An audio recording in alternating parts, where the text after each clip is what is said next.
बहुत ही प्यारा क्वेश्चन है जो आया है और आगे आएगा ही आएगा, और कम से कम 3 से 4 नंबर दिला के आपको जाएगा। क्वेश्चन क्या है कि समांतर श्रेणी का छठा और 17वां पद, छठा पद कितना है 19, 17वां पद कितना है 41। तो जब भी आपको छठा पद कहे तो आप सिंपल लिखेंगे A6, और 17वां पद बोला है तो A17। छठा पद कितना दिया है 19, 17वां पद कितना दिया है 41, हो गया 41, ये दिया है। तो आपको कह रहा है 40वां पद निकाले, ठीक है। तो पहले A6 है, तो A6 जब भी दे तो इसको ना आप सिंपल लिखिएगा A + 5D, यानी कि 6 से एक कम D। A लिखना ही लिखना है, D भी लिखना है, लेकिन जितना नंबर रहेगा ना उससे एक कम D लिख दीजिए। 6 है तो 5D बराबर कितना हो गया 19।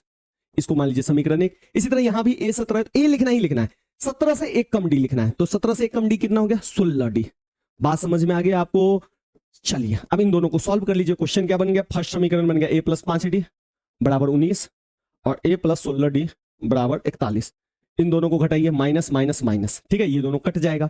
5D में से ये घटेगा तो -11D हो जाएगा, और ये आ जाएगा आपका -22, माइनस से माइनस कट जाएगा, 11 दूनी 22 कट गया। D का मान कितना निकल गया आपका 2 निकल गया। तो इसको समीकरण 1 में पुट कीजिए। समीकरण 1 में D का मान रखने पर, तो समीकरण 1 क्या है? A + 5D बराबर 19।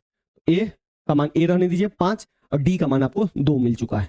तो ये हो गया आपका। अगर बढ़िया जैसे देखिएगा तो A + 10 बराबर 19, इस 10 को इधर भेज दीजिए, तो A बराबर मिल गया 19 - 10, तो A बराबर कितना मिल गया 9। अब आपके पास प्रथम पद भी मिल गया, D भी मिल गया। तो 40वां पद निकालना है, तो जब हम छठा पद को A6 लिख सकते हैं, 17वां पद को A17 लिख सकते हैं, तो 40वां पद को क्या लिखेंगे A40, ठीक है। और A40 में क्या होगा? A तो रहेगा ही रहेगा, D क्या रहेगा 40 से एक कम, तो +39D।